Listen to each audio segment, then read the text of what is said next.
서울의 심장이 뛰는 남산타워 최상층, 도시의 모든 불빛을 발 아래에 둔 피너클 라운지에서는 대한민국 상위 1%의 호화로운 파티가 한창이었다.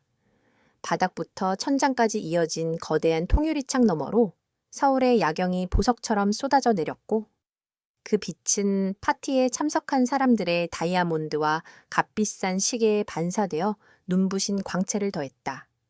은은하게 울려 퍼지는 라이브 클래식 연주와 사람들의 웃음소리, 샴페인 잔이 부딪히는 맑은 소리가 뒤섞여 현실과는 동떨어진 꿈 같은 분위기를 자아냈다. 이 화려함의 한 구석, 눈에 띄지 않는 그림자 속에서 김진우는 묵묵히 제 할 일을 하고 있었다. 낡았지만 깨끗하게 관리된 청소부 유니폼을 입은 그는 대리석 바닥에 떨어진 작은 얼룩 하나를 정성스럽게 닦아내고 있었다. 그의 움직임은 조용하고 절제되어 있어 마치 이 공간의 일부인 것처럼 자연스러웠다. 아무도 그의 존재를 의식하지 않았고, 설령 시선이 스치더라도 그저 투명 인간처럼 지나쳐갈 뿐이었다. 진우의 눈은 바닥을 향해 있었지만 그의 모든 감각은 파티장을 향해 열려 있었다. 사람들의 대화, 표정, 몸짓 하나하나가 그의 머릿속에서 분석되고 정리되었다. 저명한 정치가의 위선적인 웃음, 신흥 재벌의 과시적인 말투, 아름다운 여배우의 계산된 시선까지 그는 이 모든 것을 무감정한 표정 뒤에 숨긴 채 거대한 정보의 퍼즐을 맞추고 있었다. 오늘 밤 그의 목표는 스타라이트 이노베이션스의 젊은 CEO 이민혁이었다. 투자계의 신성으로 떠오른 인물이자 진우가 이끄는 거대 투자기업 아우라 그룹의 다음 투자 후보 중 하나였다. 서류상으로 스타라이트 이노베이션스는 완벽에 가까웠다. 혁신적인 기술, 폭발적인 성장세, 그리고 이민혁이라는 카리스마 넘치는 리더. 하지만 진우는 숫자가 말해주지 않는 진실을 자신의 눈으로 확인하기 위해 이곳에 와 있었다. 그는 언제나 가장 중요한 판단은 현장에서, 가장 낮은 곳에서 이루어져야 한다고 믿었다. 그때였다. 파티장의 소음이 순간적으로 잦아들고 모든 시선이 한 곳으로 쏠렸다. 이민혁이 라운지 중앙에 서서 마이크를 잡았다. 최고급 맞춤 정장을 입은 그는 훤칠한 키와 자신감 넘치는 미소로 좌중을 압도했다. 귀빈 여러분, 오늘 밤 이 자리를 빛내주셔서 진심으로 감사드립니다. 저희 스타라이트 이노베이션스는 여러분의 성원 덕분에 눈부신 성장을 거듭할 수 있었습니다. 껏 저희는 세상을 놀라게 할 새로운 프로젝트를 발표할 것입니다. 오늘 밤은 그 위대한 서막을 축하하는 자리입니다. 마음껏 즐겨주시길 바랍니다. 간결하지만 힘있는 연설에 박수갈채가 쏟아졌다. 이민혁은 만족스러운 미소를 지으며 무대에서 내려왔고 곧바로 수많은 사람들에게 둘러싸였다. 그는 사람들의 아첨과 찬사를 능숙하게 받아 넘기며 여유롭게 샴페인을 즐겼다.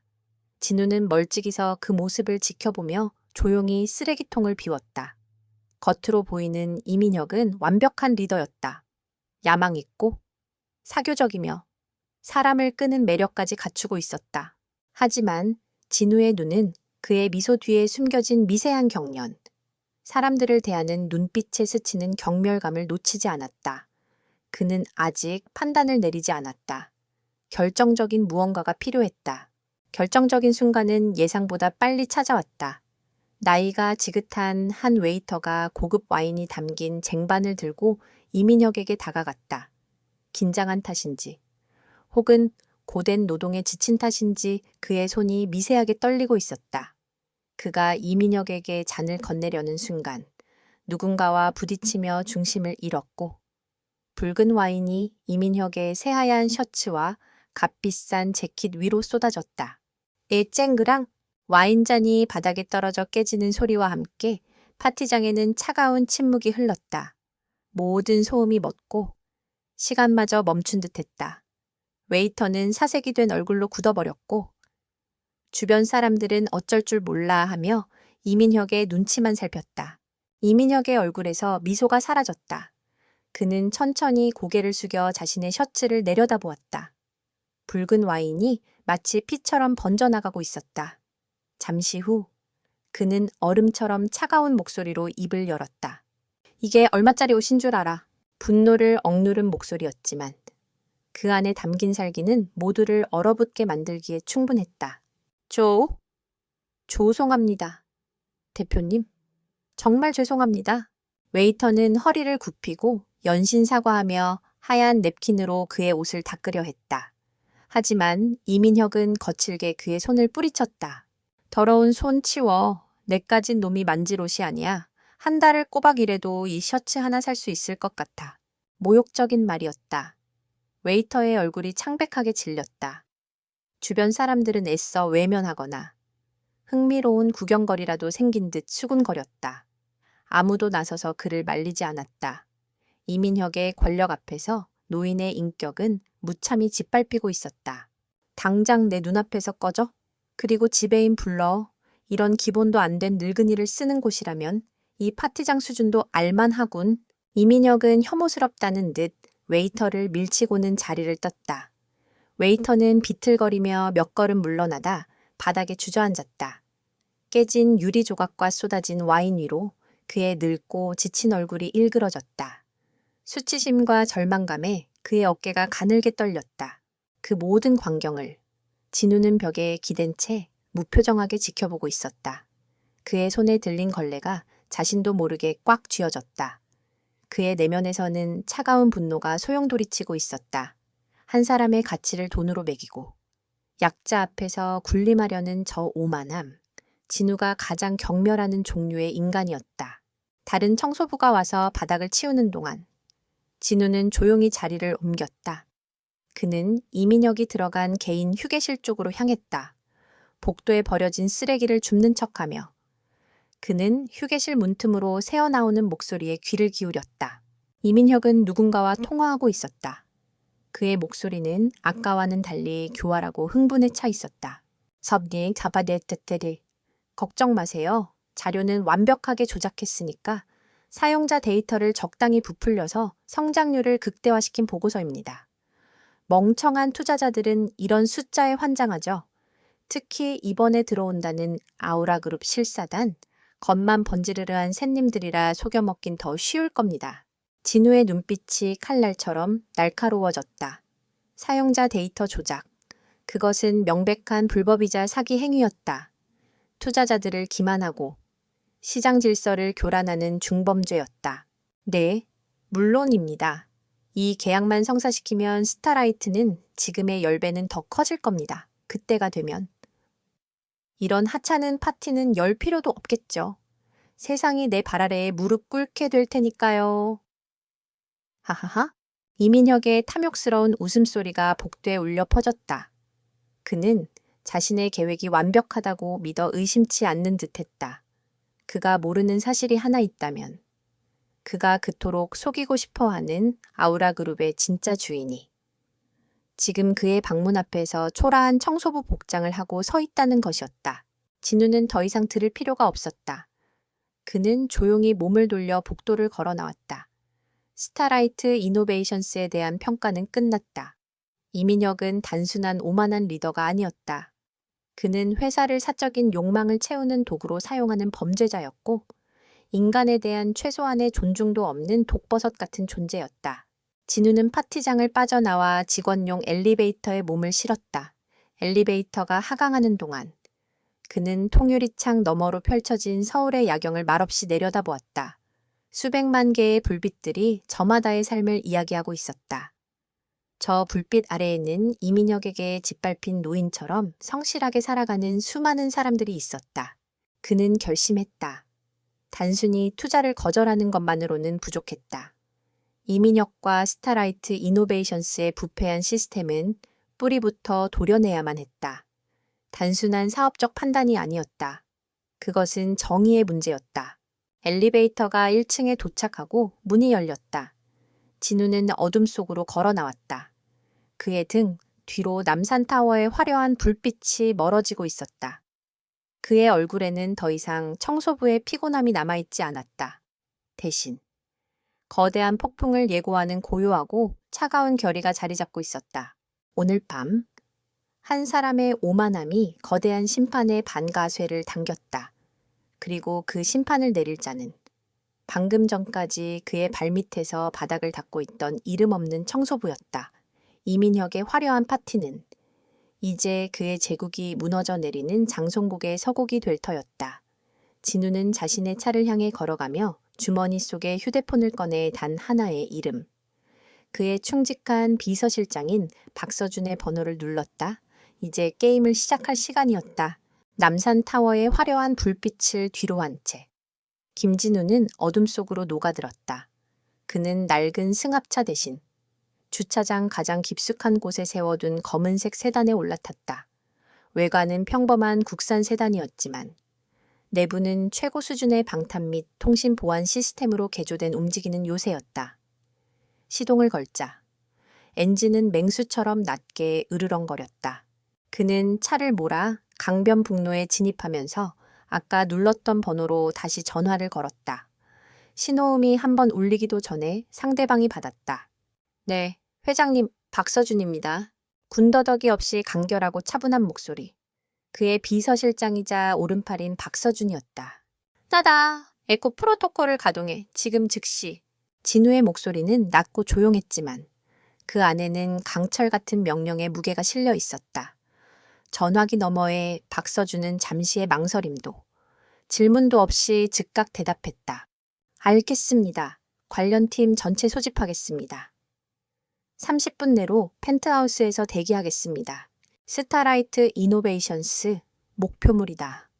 표면적인 것부터 가장 깊숙한 곳까지 먼지 한 톨 남기지 말고 모든 정보를 긁어모아 특히 CEO 이민혁 개인에 대한 모든 것을 스타라이트 이노베이션스 알겠습니다.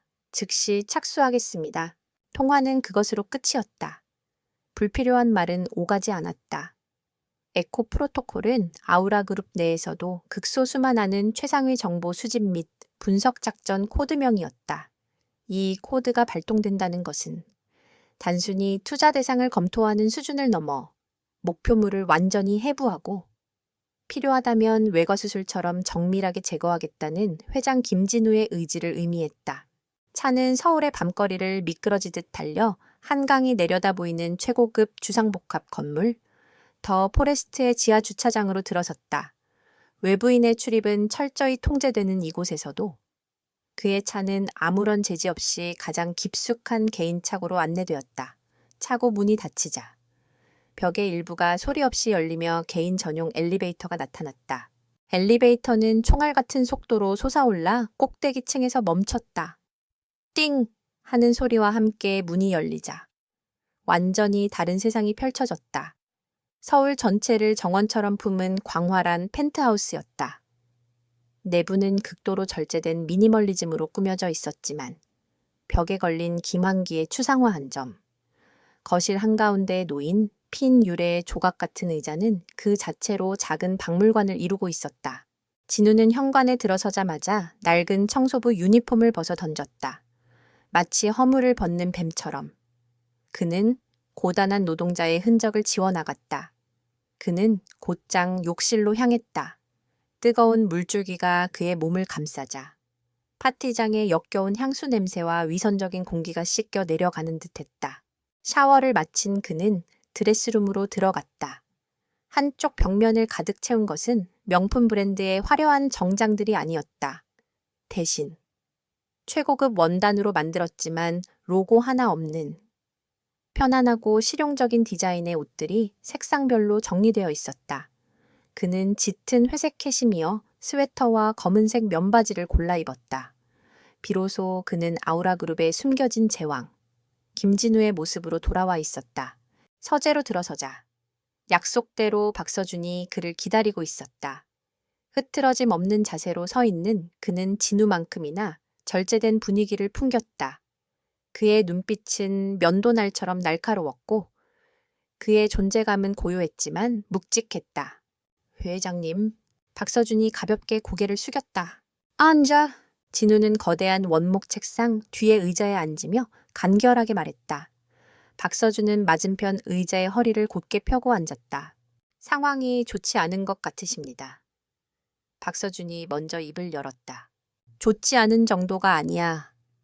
진우는 손가락으로 책상을 가볍게 두드리며 말을 이었다. 썩었어. 뿌리부터 완전히.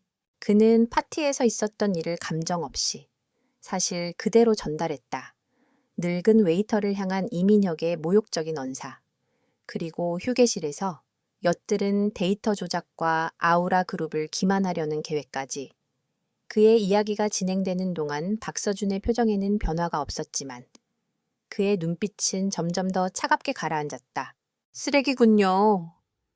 진우의 말이 끝나자 박서준이 내뱉은 평가는 짧고 명확했다. 쓰레기는 치워야지. 깨끗하게. 진우가 나지막이 대답했다. 단순히 투자만 철회해서는 안 돼. 저런 종자는 시장에 발붙이지 못하게 만들어야 한다. 우리 그룹을 상대로 사기를 치려 했다는 사실만으로도 용서할 수 없지만 그 이전의 인간으로서의 자격이 없어. 동의합니다. 이미 팀이 움직이고 있습니다. 박서준이 손목에 스마트워치를 터치하자 서재의 한쪽 벽면 전체가 거대한 스크린으로 변했다. 스크린에는 복잡한 데이터와 여러 인물들의 얼굴이 떠올랐다. 아우라 그룹의 핵심 정보 분석팀, 팬텀의 멤버들이었다. 팀 레이디어 알파입니다. 회장님께 보고드립니다. 가장 중앙에 위치한 안경을 쓴 냉철한 인상의 여성이 입을 열었다. 그녀는 아우라 그룹의 정보 총괄 책임자였다. 목표물, 스타라이트 이노베이션스에 대한 1차 스캐닝 완료했습니다. 현재까지 확인된 특이사항 보고 드립니다. 그녀의 말이 끝나자마자 다른 전문가들이 차례로 보고를 시작했다. 금융 분석 파트 캐시입니다. 스타라이트 이노베이션스의 최근 3년간 재무제표에서 비정상적인 자금 흐름을 다수 포착했습니다.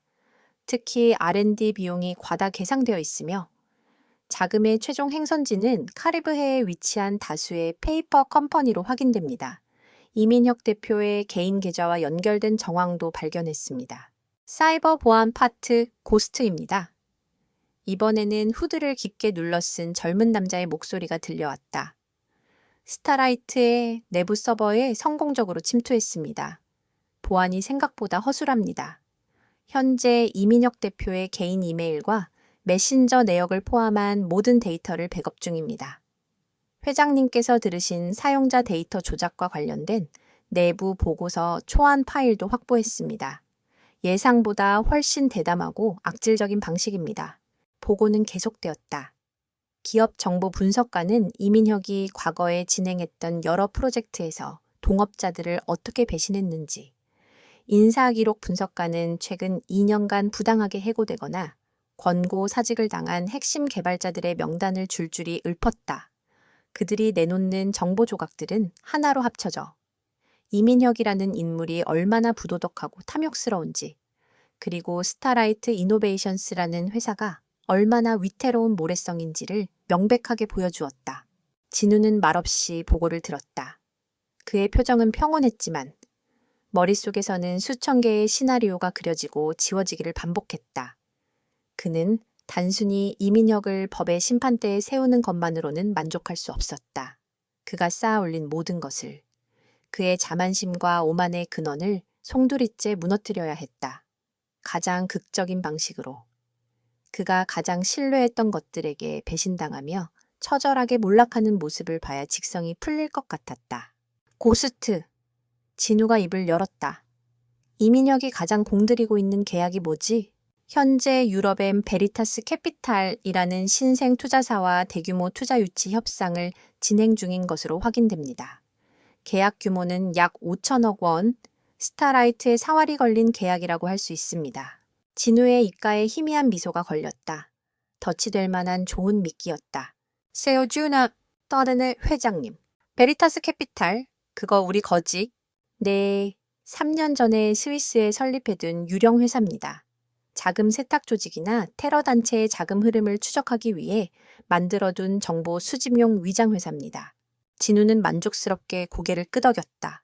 퍼즐의 마지막 조각이 맞춰진 기분이었다. 좋아, 계획을 변경한다. 베리타스 캐피탈을 통해 이민혁에게 계속 접근해 더 달콤한 조건을 제시해서 그가 가진 모든 불법 자금을 투자금 명목으로 끌어내도록 유도해 스스로 무덤을 파게 만드는 거야. 알겠습니다. 계약서에 독소 조항을 추가하여 불법엔 행위가 발각될 시 모든 경영권을 양도한다는 내용을 삽입하겠습니다. 그의 탐욕이라면 서명을 안 하고는 못 베길 겁니다. 박서준이 즉각 진우의 의도를 파악하고 대답했다. 그리고 한 가지 더. 진우의 시선이 스크린에 떠 있는 스타라이트 이노베이션스 건물 사진에 머물렀다. 내가 직접 안으로 들어가야겠어. 더 많은 증거와 내부 조력자가 필요해. 그 말에 처음으로 박서준의 얼굴에 우려의 빛이 스쳤다. 회장님, 너무 위험합니다. 저희 팀이 있는데 굳이 회장님께서 직접, 아니, 저들의 고통을 직접 눈으로 봐야 해. 이민혁에게 속고 짓밟히는 사람들의 목소리를 직접 들어야만 해. 그래야 이 심판의 정당성이 생기는 거야. 진우의 목소리는 단호했다. 스타라이트 이노베이션스에 청소부 자리가 비어 있는지 알아봐. 내일부터 바로 출근할 수 있도록. 박서준은 더 이상 반대하지 않았다. 그는 김진우라는 사람이 어떤 사람인지 누구보다 잘 알았다. 한번 결정한 일은 반드시 실행에 옮기는 불도저 같은 추진력, 그리고 약자를 향한 깊은 연민, 그것이 바로 그가 김진우에게 목숨까지 바칠 수 있는 이유였다. 즉시 조치하겠습니다. 신분 위장과 필요한 모든 지원은 12시간 내로 준비 완료하겠습니다. 스크린 속 팬텀 팀원들도 아무 말 없이 고개를 끄덕였다. 그들에게 회장의 명령은 절대적이었다. 회의는 그것으로 끝났다. 스크린이 다시 평범한 벽으로 돌아오고 서재에는 진우와 서준, 두 사람만 남았다. 진우는 자리에서 일어나 통유리창 앞으로 걸어갔다. 그의 발 아래로 잠든 도시의 불빛이 은하수처럼 펼쳐져 있었다. 세호준아? 네. 가끔은 내가 가진 이 힘이 무엇을 위해 쓰여야 하는지 혼란스러울 때가 있다. 하지만 오늘 같은 날은 명확해져 불의를 바로잡고 오만한 자를 끌어내리며 눈물을 흘리는 사람을 닦아주기 위해 그것이 아우라가 존재하는 이유다. 그의 목소리는 밤의 정적을 타고 낮게 울려 퍼졌다. 거대한 부와 권력을 손에 쥐었지만 그는 단 한순간도 그 무게를 잊은 적이 없었다. 청소부 김진우와 아우라그룹의 회장 김진우. 둘은 다른 사람이 아니었다. 그는 언제나 가장 낮은 곳을 살피는 가장 높은 곳의 눈이었다. 내일부터 시작될 또 다른 위장. 그는 다시 한번 이름 없는 그림자가 되어 적의 심장부로 걸어 들어갈 것이다. 이민혁은 상상조차 하지 못하리라. 자신이 어젯밤 경멸했던 그 초라한 청소부가 자신의 운명을 쥐고 흔들 심판자라는 사실을 거대한 복수의 서막이 고요하지만 장엄하게 오르고 있었다. 다음 날 새벽, 해가 채 뜨기도 전에 푸르스름한 어둠 속에서 김진우는 눈을 떴다. 이곳은 그의 펜트하우스가 아니었다. 아우라그룹의 지원팀이 하룻밤 사이에 완벽하게 준비해둔 강남의 낡은 오피스텔 중 하나였다. 방은 좁았고 가구라고는 작은 침대와 책상, 낡은 옷장이 전부였다. 창문 너머로는 화려한 도시의 스카이라인이 아닌 옆 건물의 회색 벽만이 보였다. 진우는 익숙하게 몸을 일으켜 미리 준비된 스타라이트 이노베이션스의 청소부 유니폼으로 갈아입었다. 어젯밤의 것과는 다른 새 것이지만 일부러 몇 번 세탁하여 자연스럽게 낡아 보이도록 만든 옷이었다. 거울 앞에 선 그의 모습은 더 이상 아우라그룹의 회장이 아니었다. 그는 김철민이었다. 나이 52세. 가족 없이 홀로 살며 여러 공사 현장과 빌딩을 전전해온 평범한 중년 남성. 박서준의 팀이 만들어낸 그의 위장 신분은 대한민국 어느 행정 전산망을 조회해도 한 점 의심할 여지가 없을 정도로 완벽했다. 그는 작은 주방에서 토스트 한 조각으로 간단히 아침을 때우고 지하철을 타기 위해 집을 나섰다. 수많은 인파에 섞여 출근길 지하철에 몸을 싣는 경험은 그에게 낯설지 않았다. 그는 종종 이렇게 세상의 가장 낮은 곳으로 내려와 사람들의 진짜 삶을 피부로 느끼곤 했다. 그것이 그가 권력의 정점에서 길을 잃지 않는 방법이었다. 테헤란로의 중심, 주변의 빌딩들을 압도하며 서 있는 스타라이트 이노베이션스 타워는 거대한 유리와 강철로 만들어진 기념비처럼 보였다. 아침 햇살을 받아 눈부시게 빛나는 건물은 성공과 혁신의 상징 그 자체였다. 하지만 진우는 알고 있었다. 저 화려한 외피 아래에 얼마나 많은 고름과 상처가 숨겨져 있는지를 그는 정문 대신 빌딩 뒤편의 작은 직원용 출입구로 향했다. 그의 신분증을 확인한 경비는 아무런 관심도 없이 그를 통과시켰다. 그는 엘리베이터를 타고 지하 2층, 시설 관리팀 사무실로 향했다. 지상의 화려함과는 달리 지하의 공기는 축축하고 퀴퀴한 냄새가 났다. 비좁은 사무실에는 낡은 철제 캐비닛과 책상 몇 개가 전부였고 한쪽 구석에서는 나이든 반장이 커피를 마시며 신문을 보고 있었다. 오늘부터 새로 일하기로 한 김철민입니다. 진우가 자신을 소개하자 최 반장이라 불리는 남자가 신문 너머로 그를 힐끗 쳐다보았다. 왜요? 왔구만. 말은 들었어. 이쪽 일은 해봤소. 네, 빌딩 청소는 오래 했습니다. 그럼 됐고? 우리 일 별거 없어. 그냥 맡은 구역 시간 맞춰서 깨끗하게만 만들면 돼. 단, 여기 직원들 일하는데 방해되지 않게 조심하고 특히 저 위, 높은 양반들 눈에는 웬만하면 띄지 않는 게 좋아. 피곤해지니까. 최 반장은 무심하게 말하며 그에게 청소 도구가 담긴 카트와 구역이 표시된 지도를 건넸다. 진우에게 배정된 곳은 15층부터 20층까지의 사무공간과 25층의 임원실 복도였다. 핵심 부서들이 모여있는 정보를 얻기에는 최적의 장소였다. 진우는 말없이 고개를 끄덕이고 카트를 밀며 업무를 시작했다. 이른 아침. 아직 직원들이 출근하기 전의 사무실은 텅 비어 있었지만 그 공간을 채우고 있는 긴장감은 피부로 느껴질 정도였다. 모든 것이 완벽하게 정돈된 책상들, 모니터에 붙어있는 살벌한 문구의 포스트잇들, 그리고 밤샘 근무의 흔적인 텅 빈 에너지 드링크 캔들이 보이지 않는 압박감을 증명하고 있었다. 그는 묵묵히 바닥을 닦고 쓰레기통을 비웠다. 그의 움직임은 소리가 없었고 그의 존재감은 공기처럼 투명했다. 그는 청소부의 역할을 연기하는 것이 아니었다. 그는 진심으로 그 공간을 청소하며 그 과정에서 모든 것을 보고 들었다. 오전 9시가 되자 직원들이 하나둘씩 출근하기 시작했다. 그들의 얼굴에는 하나같이 생기가 없었다. 피곤함과 불안함에 찌든 표정으로 자신의 자리에 앉아 기계처럼 컴퓨터를 켰다. 서로 가볍게 아침 인사를 나누는 사람조차 드물었다. 사무실은 수십 명의 사람들이 있었지만 키보드 소리와 마우스 클릭 소리 외에는 어떤 소리도 들리지 않는 섬뜩한 정적만이 흘렀다. 진우는 복도를 닦으며 R&D 부서의 풍경을 관찰했다. 그때 한 팀장이 젊은 여성 프로그래머를 자리에서 일으켜 세워 모두가 듣는 앞에서 호도에게 질책하기 시작했다. 이지은 씨, 어제 보고 한 코드, 이게 지금 결과물이라고 낸 겁니까? 이런 기본적인 에러도 못 잡아서 프로젝트 전체 일정을 늦출 셈이에요. 죄송합니다. 팀장님, 어젯밤에 다시 확인했을 때는 문제가 없었는데 이지은이라 불린 직원은 금방이라도 울음을 터뜨릴 것 같은 얼굴로 고개를 숙였다. 그녀의 눈 밑은 밤샘 작업으로 인해 짙은 그늘이 져 있었다. 주변의 동료들은 애써 모니터에 시선을 고정한 채 못 들은 척하고 있었다. 도와주고 싶지만 나서는 순간 다음 타겟이 자신이 될 것이라는 공포가 그들을 침묵하게 만들었다.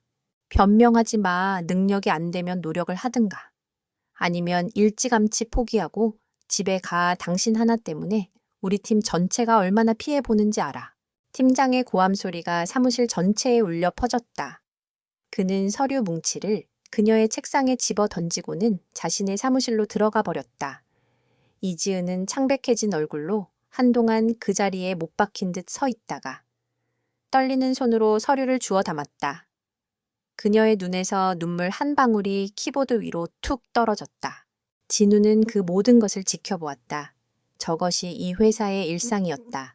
실수를 용납하지 않는 폭력적인 문화, 동료의 고통을 외면해야만 살아남을 수 있는 비정한 환경. 이민혁의 오만함은 단순히 그 개인의 문제가 아니라 회사 전체에 퍼진 암세포와도 같았다. 점심시간, 진우는 직원 식당 구석에서 청소를 하며 사람들의 대화를 엿들었다. 이곳은 그나마 직원들이 잠시나마 숨을 돌리며 솔직한 이야기를 나누는 유일한 공간이었다. 아, 정말 미치겠어. 이번 주말도 출근 확정이야. 베리타스 캐피탈 건 때문에 대표님이 눈에 불을 켜고 쪼아대는데 죽을 맛이다. 그거 잘 되면 우리한테 뭐 떨어지는 거라도 있나? 성공하면 대표님 공, 실패하면 우리 책임이겠지. 네, 어이, 그거 들었어. 지금 우리가 개발 중인 AI 비서 루나 프로젝트. 그거 원래 2년 전에 퇴사한 박 선배 아이디어였대. 정말 난 대표님이 직접 기획하신 줄 알았는데 무슨 박 선배가 기획안 올렸을 때 대표님이 그거 보고 별로라고 반려했었어. 그래놓고 박 선배가 다른 회사로 이직하자마자 그 기획안 이름만 살짝 바꿔서 자기 프로젝트로 둔갑시킨 거래. 그때 같이 일했던 사람들 다 아는 사실인데 누가 감히 말을 하겠어. 와, 너 진짜 양아치 아니야? 조용히 해, 누가 듣겠어? 우리는 그냥 시키는 대로 하고 월급이나 받는 기계일 뿐이야. 그들의 목소리에는 체념과 분노가 뒤섞여 있었다.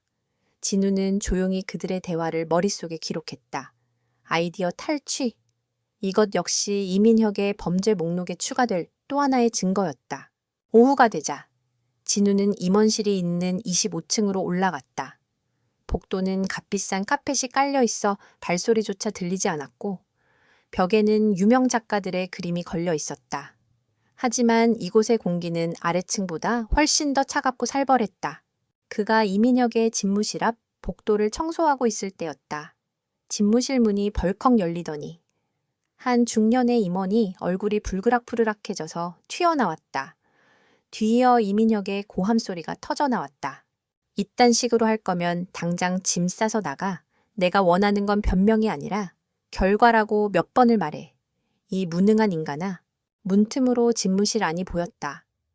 이민혁은 최고급 소파에 다리를 꼬고 앉아 있었고 그의 앞에는 값비싼 위스키와 시가가 놓여 있었다. 그는 방금 자신의 부침벌 되는 임원에게 폭언을 퍼부은 사람이라고는 믿기지 않을 만큼 태연한 표정이었다. 그에게 직원은 그저 자신의 성공을 위한 부품, 그 이상도 이하도 아니었다. 진우는 일부러 그의 시야에 잘 띄지 않는 곳에서 더 천천히, 더 꼼꼼하게 바닥을 닦았다. 청소부는 이곳에 존재하지만 존재하지 않는 사람이었다. 사람들은 청소부 앞에서는 경계심을 풀고 자신의 본 모습을 쉽게 드러내는 법이었다. 그날 밤, 대부분의 직원이 퇴근한 늦은 시간, 진우는 마지막 순찰을 돌고 있었다. 사무실 곳곳에는 아직 퇴근하지 못하고 모니터 앞에 앉아있는 직원들이 좀비처럼 앉아 있었다. 그때 그는 아침에 호도에게 깨졌던 프로그래머 이지은의 자리를 지나게 되었다. 그녀는 책상에 엎드려 잠들어 있었다. 컴퓨터 화면에는 수없이 많은 코드들이 빼곡하게 떠 있었고 그녀의 옆에는 반쯤 마신 에너지 드링크 캔이 놓여 있었다. 진우는 잠시 망설였다. 그는 그녀의 책상 옆 쓰레기통을 비우는 척 다가갔다. 쓰레기통 안에는 구겨진 종이 한 장이 보였다. 사직서라는 글자가 희미하게 보였다. 그녀 역시 한계에 다다른 것이었다. 하지만 이내 그녀는 잠결에 뒤척이며 무의식적으로 쓰레기통 안에 사직서를 다시 꺼내 가방에 쑤셔 넣었다. 포기하고 싶지만 포기할 수 없는 그녀의 절박한 현실이 느껴졌다. 진우는 조용히 발걸음을 옮겨 직원 휴게실로 향했다. 그는 자판기에서 따뜻한 우유 한 팩을 뽑았다.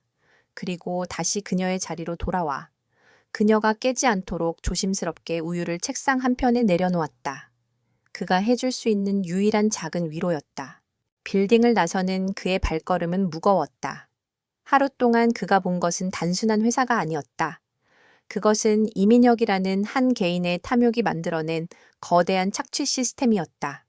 직원들의 꿈과 열정, 그리고 인간으로서의 존엄성을 갈아 넣어 돌아가는 지옥도였다. 그는 밤하늘을 배경으로 우뚝 솟은 스타라이트 타워를 올려다보았다. 건물 외벽에 화려한 미디어 파사드가 쉴 새 없이 빛을 발하고 있었다. 저 거짓된 빛을 꺼버려야만 했다. 그리고 그 안에서 고통받는 사람들에게 진짜 빛을 찾아주어야 했다. 그의 결심은 더욱 굳건해졌다. 이것은 더 이상 단순한 비즈니스 분쟁이 아니었다. 이것은 인간의 존엄성을 지키기 위한 전쟁이었다. 그리고 그 전쟁에서 그는 반드시 승리할 것이다. 김진우가 스타라이트 이노베이션스의 청소부로 잠입한 지 일주일이 지났다. 그는 매일 밤 그날 수집한 정보들을 암호화된 채널을 통해 박서준에게 보냈다. 직원들의 대화 조각, 파쇄된 문서의 파편, 임원들의 통화 내용, 심지어는 휴지통에서 발견한 약 봉투까지. 그의 보고서는 단순한 사실의 나열이 아니었다. 그것은 거대하고 병든 조직의 상세한 해부도였다. 그의 정보는 아우라 그룹의 막강한 분석팀에 의해 즉시 처리되어 이민혁의 제국을 무너뜨릴 정밀한 미사일이 되어 날아갔다. 그리고 그 효과는 예상보다 빠르게 나타나기 시작했다. 변화의 첫 번째 조짐은 이민혁의 집무실에서 터져 나왔다. 힘 5라고 계약을 재검토하겠다고 지금 이 시점에서. 이민혁은 최고급 가죽 의자에서 벌떡 일어나 수화기에 대고 소리쳤다. 그의 얼굴은 분노로 붉게 달아올라 있었다. 상대는 중국의 거대 IT 기업 테나이테크의 아시아 담당 대표였다. 차세대 배터리 기술 공동 개발이라는 스타라이트의 미래가 걸린 중요한 프로젝트의 핵심 파트너였다. 시장 불안정성, 그게 무슨 개 같은 소리야? 지난주까지만 해도 아무 문제 없었잖아. 위약금 물각오는 되어 있겠지. 그의 협박에도 불구하고 전화기 너머의 목소리는 단호했다. 잠시 후 이민혁은 거의 비명을 지르듯 전화를 끊고 억대 가격의 마호가니 책상을 주먹으로 내리쳤다. 쾅! 묵직한 소음과 함께 책상 위의 서류들이 공중으로 흩날렸다. 그는 거친 숨을 몰아쉬며 사무실 안을 미친 듯이 서성였다. 모든 것이 순조로웠다.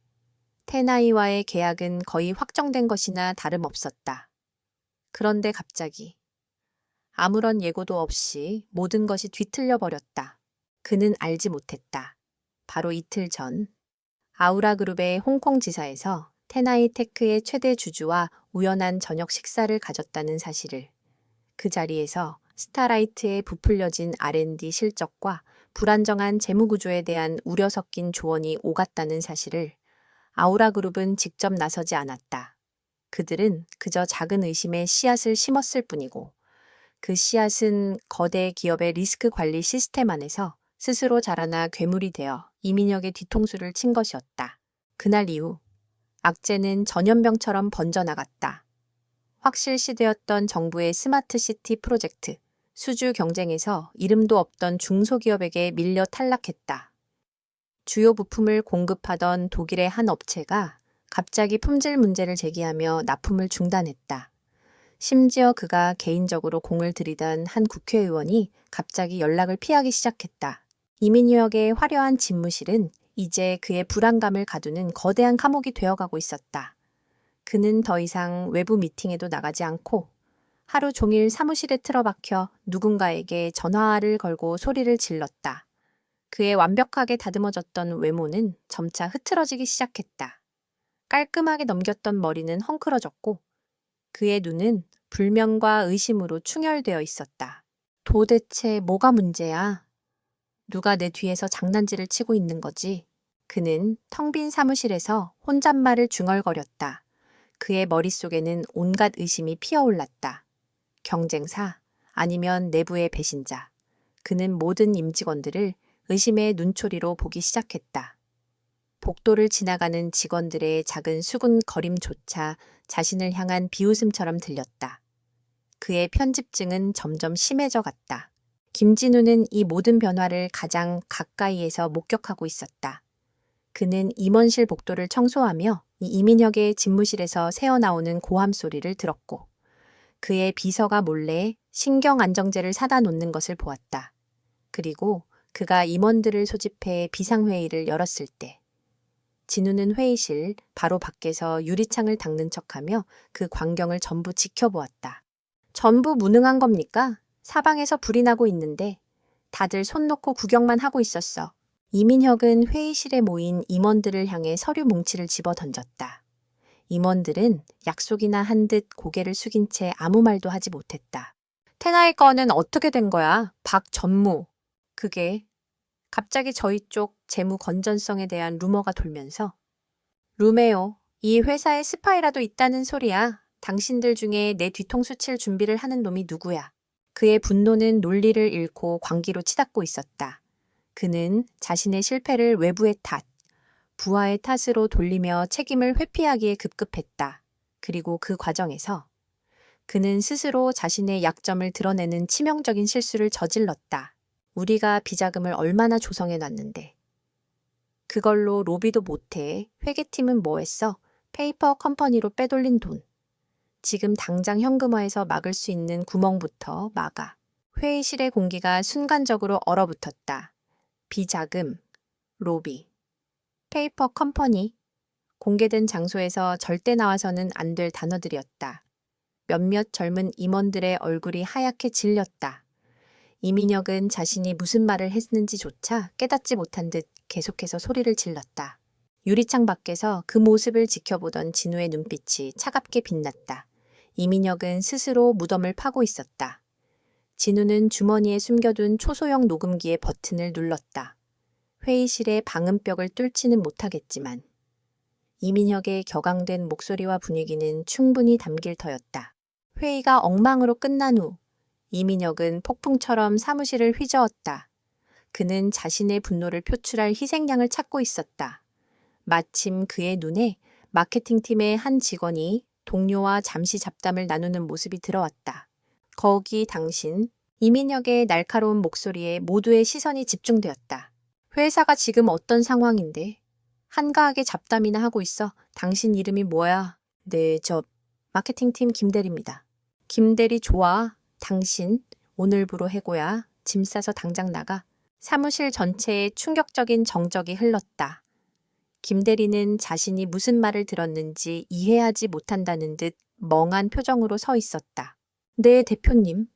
제가 뭘 잘못했는지. 시끄러워. 내 눈에 거슬렸어. 그게 당신 해고 사유야. 이 회사 주인은 나야. 내 마음대로 하는데 무슨 불만 있어.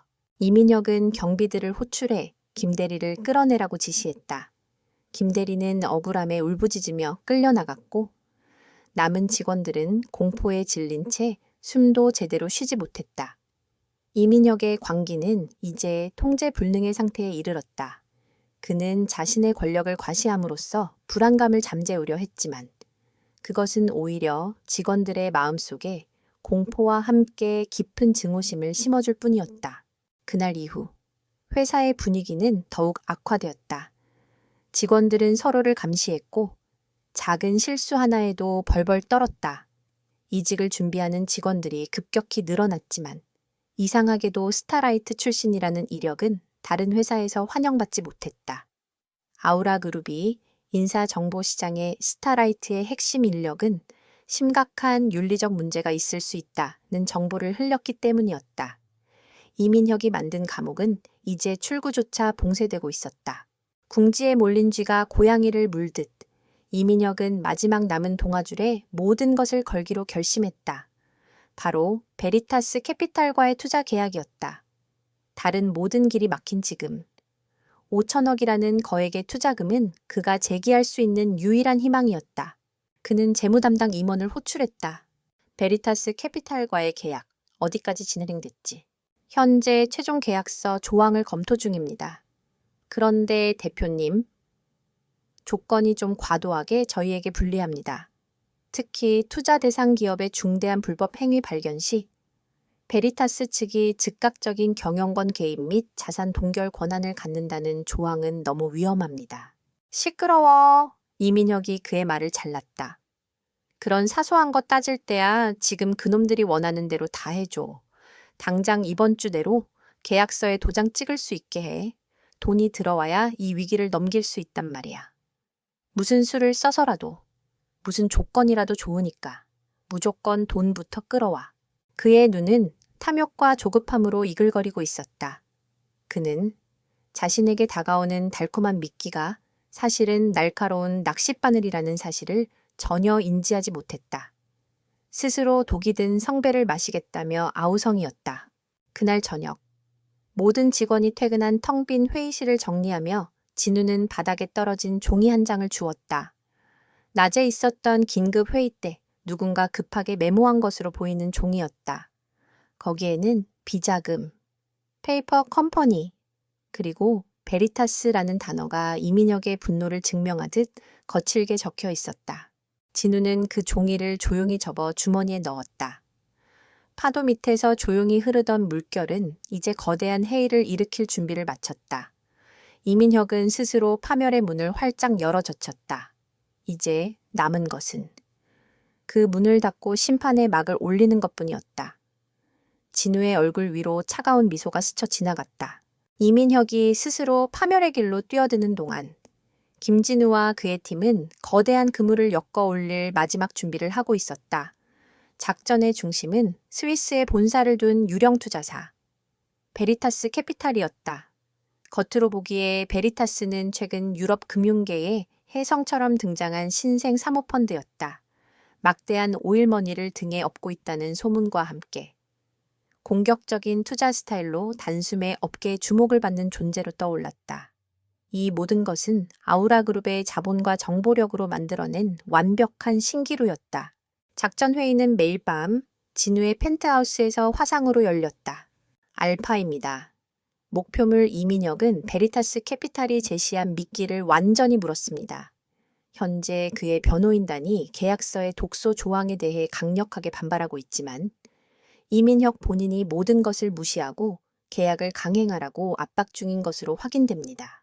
알파의 보고에 이어 박서준이 화면에 나타나 구체적인 계획을 설명했다. 계획대로 계약의 마지막 단계는 상호 신뢰 구축을 위한 공동계좌 개설입니다.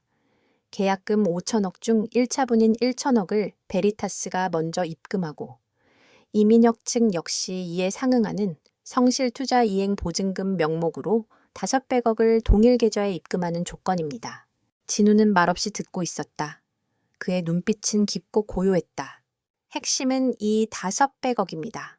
박서준이 말을 이었다. 이민혁은 현재 회사의 정상적인 자금으로는 이 돈을 마련할 수 없습니다. 결국 그가 해외 페이퍼 컴퍼니에 숨겨둔 비자금에 손을 댈 수밖에 없을 겁니다. 고스트, 진우가 입을 열었다. 자금 추적은 문제없나? 화면 속 후드를 쓴 청년이 자신감 있게 대답했다. 문제없습니다. 회장님, 공동계좌는 저희가 설계한 특수계좌입니다. 돈이 입금되는 순간 자금의 출처와 모든 이동 경로가 블록체인상에 영구적으로 기록됩니다.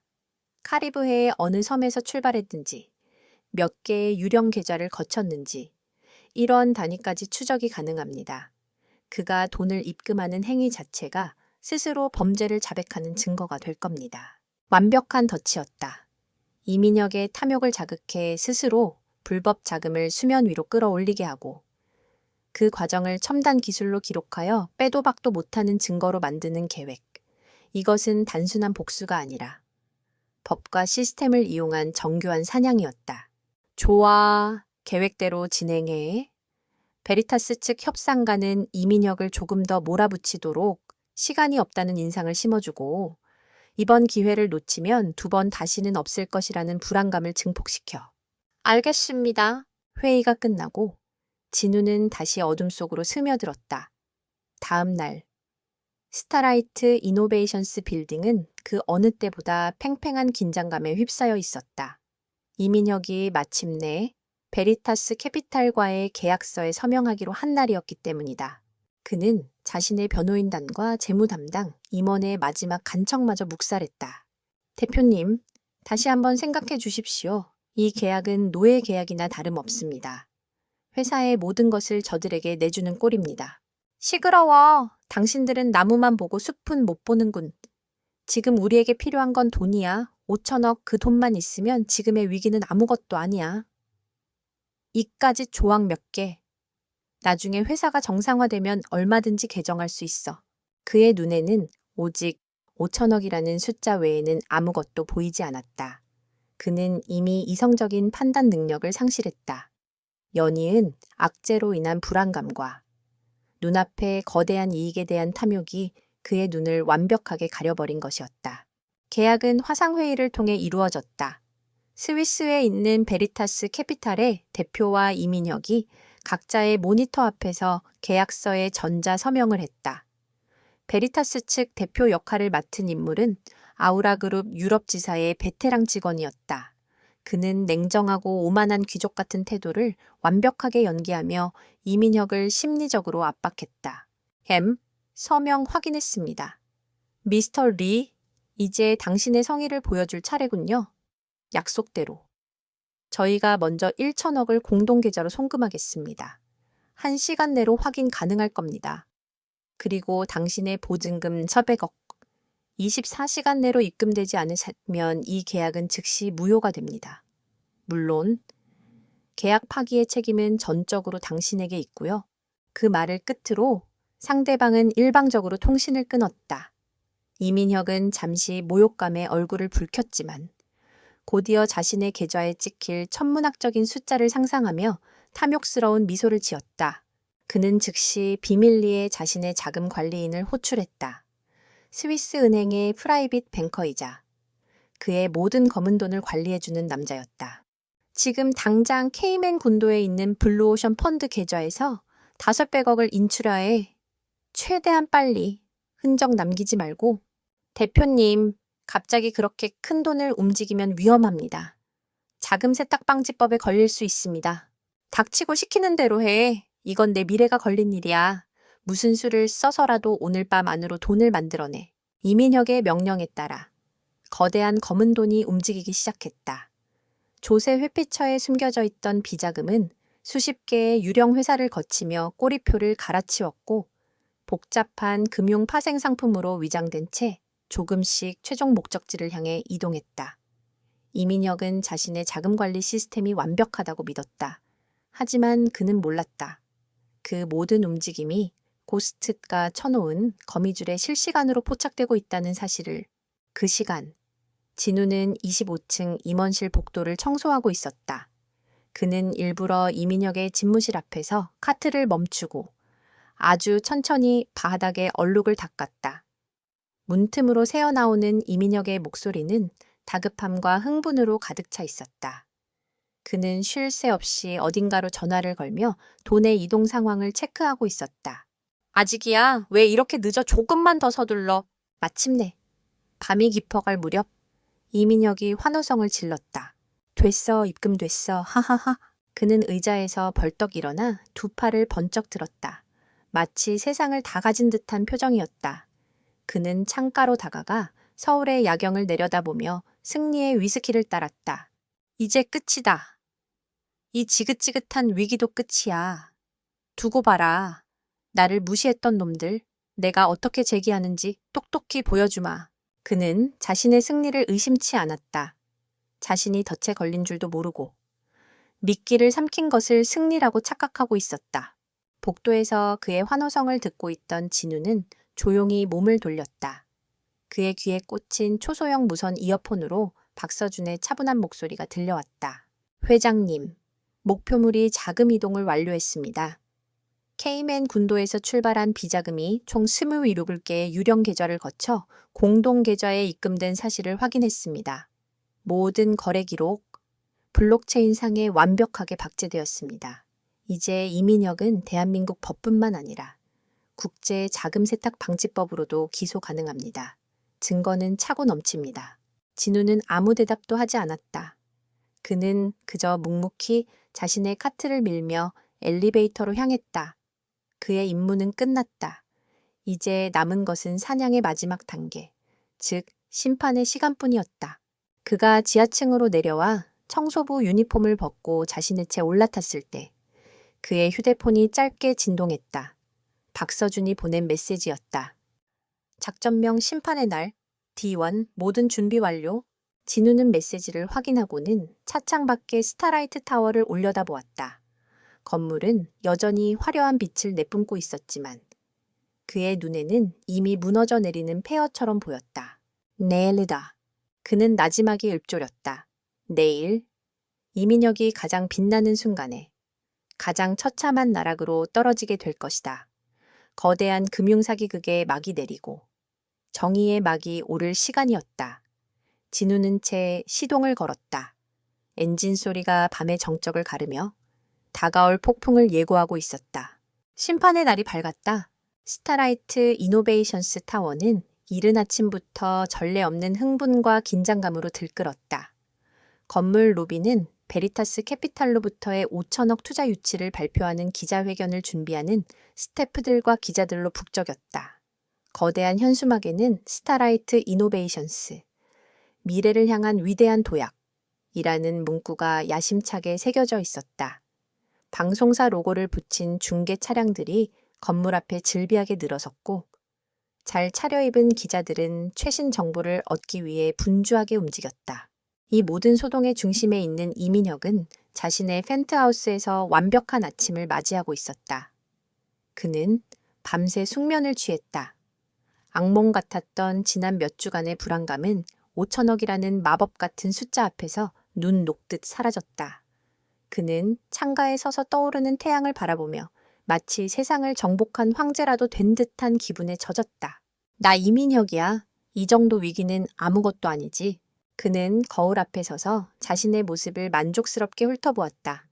오늘을 위해 특별히 맞춘 이탈리아 명품 브랜드의 다크 네이비 슈트는 그의 어깨를 더욱 넓어 보이게 했고, 수천만 원짜리 스위스 시계는 그의 손목에서 권위적인 빛을 발했다. 그는 오늘 자신이 발표할 연설문을 몇 번이고 되뇌었다. 위기를 극복한 영웅적인 리더, 미래를 꿰뚫어 보는 천재적인 사업가. 연설문 속의 모든 단어는 자기 자신에 대한 찬양으로 가득 차 있었다. 같은 시각, 회사의 직원들은 그의 축제를 위해 강제로 동원되었다. 개발팀의 이지은과 동료들은 기자회견장의 빈자리를 채우라는 지시를 받고 어두운 표정으로 강당에 앉아 있었다. 이게 다 쇼라는 거. 저 기자들은 알까? 한 동료가 작은 목소리로 속삭였다. 알아도 모르는 척하겠지. 광고비가 있는데 우리는 그냥 박수나 열심히 치는 인형 노릇이나 잘하면 돼. 이지은이 자조적으로 대답했다. 그들에게 이 기자회견은 희망이 아니었다. 그것은 또 다른 착취의 시작을 알리는 신호탄일 뿐이었다. 저 거대한 투자금이 들어오면 이민혁의 독재와 비상식적인 업무 지시는 더욱 심해질 것이 불보듯 뻔했다. 그들은 차라리 회사가 이대로 망해버렸으면 좋겠다는 위험한 생각마저 하고 있었다. 그리고 이 모든 광경의 배후에서 김진우는 여전히 투명인간처럼 움직이고 있었다. 그는 기자회견이 열릴 그랜드 볼룸의 구석구석을 묵묵히 청소했다. 화려한 조명과 음향 장비를 설치하는 기술자들, 날카로운 눈으로 현장을 통제하는 경호원들, 그리고 잔뜩 상기된 표정으로 리허설을 지휘하는 홍보팀 직원들 사이를 그는 아무런 방해도 받지 않고 유유히 지나다녔다. 그의 존재는 너무나 평범해서 아무도 그에게 신경 쓰지 않았다. 하지만 그의 눈은 세상에서 가장 정교한 스캐너처럼 현장의 모든 정보를 담고 있었다. 카메라의 위치, 비상구의 경로, 경호원들의 동선, 그리고 기자들의 표정까지. 그는 잠시 후 이곳에서 벌어질 거대한 드라마의 무대 장치를 마지막으로 점검하는 연출가와도 같았다. 오후가 되자 이민혁이 최종 리허설을 위해 모습을 드러냈다. 그는 마치 개선 장군처럼 당당한 걸음으로 무대에 올라 마이크 앞에 섰다. 존경하는 국민 여러분, 그리고 내외신 기자 여러분. 그의 목소리는 자신감으로 가득 차 있었다. 그는 준비된 연설문을 완벽하게 소화해냈고, 연설이 끝나자 홍보팀 직원들은 약속된 타이밍에 우레와 같은 박수를 보냈다. 이민혁은 그 가짜 박수 속에서 진정한 황홀경을 느끼는 듯했다. 진우는 그 모습을 멀찍이서 지켜보았다. 한 인간의 오만함이 어디까지 치솟을 수 있는지 그 정점을 보고 있었다. 저 무대 위에서 이민혁은 신이라도 된 기분일 터였다.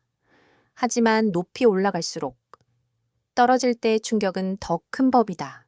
기자회견 시작을 몇 시간 앞둔 늦은 밤, 모든 리허설이 끝나고 강당은 텅 비어 있었다. 내일의 행사를 위해 모든 조명과 장비는 완벽하게 세팅된 채 폭풍 전야의 고요함만이 공간을 감돌고 있었다. 몇몇 기술자들이 마무리 작업을 하고 있었고, 그들 외에 강당에 남은 사람은 오직 한 명, 바닥을 닦고 있는 청소부 김진우뿐이었다. 그때 강당의 뒷문이 열리고 이민혁이 홀로 들어섰다. 그는 마지막으로 자신의 무대를 확인하고 싶었던 모양이다. 그는 천천히 무대 중앙으로 걸어가 텅 빈 객석을 내려다보았다. 수많은 스포트라이트가 그를 비추고 있었다. 그는 두 팔을 벌려 그 빛을 온몸으로 받아들였다. 잠시 후 이 세상의 모든 영광을 손에 쥔 듯한 표정으로 그는 만족스럽게 무대에서 내려왔다. 그가 출구로 향하다가 입구 근처에서 묵묵히 바닥을 닦고 있는 진우를 발견했다. 이민혁의 발걸음이 멈췄다. 그의 얼굴에 경멸과 조소가 뒤섞인 기묘한 미소가 떠올랐다. 그는 마치 길가의 벌레를 보는 듯한 눈으로 진우에게 다가왔다. 진우는 그를 의식하지 못한 척 자신의 일에만 몰두했다. 하지만 그의 모든 신경은 이민혁의 움직임에 집중되어 있었다. 여의 늙은이, 이민혁이 불렀다. 진우는 못 들은 척 계속 바닥만 닦았다. 이민혁의 미간이 살짝 찌푸려졌다. 감히 자신의 말을 무시하는가. 거기 당신 말이야.